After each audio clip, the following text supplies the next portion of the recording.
Jarang Pak Kodi marah ni. Kenapa? Tak tahu Pak Kodi hari ni moody sangat. Oh, ya? Ya. Oh, Pak Kodi. Air teh obeng satu.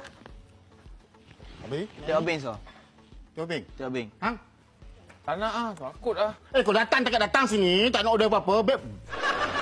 Berambus. Tak nak ah, alah.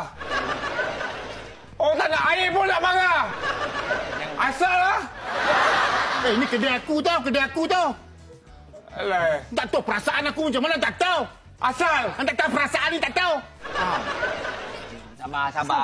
Sabar. Jangan marah-marah. Tak apa dulu. Marah-marah pula. Bukan orang tak bayar. Apa tak faham perasaan aku? Saya tahulah marah tapi sudu jangan letak atas kepala. Aku punya suka lah, aku punya kedai, aku punya tokek. Wasyuk adu. Okey. Tak. Ayah. Cemang. Ayah. Selalu.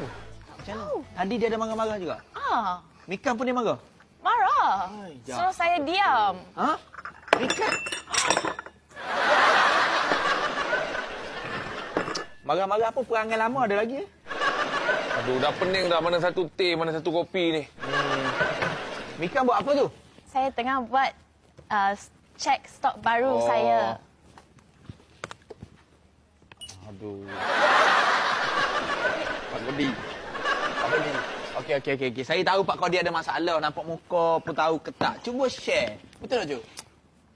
Tapi Aku dah buat macam-macam tau. Macam-macam aku dah buat kemas-kemas. Masak sedap, menu semua aku letak western segala. Aku pakai sanggul lipat berminyak lenga semua. Rapat dia. Bisnes down.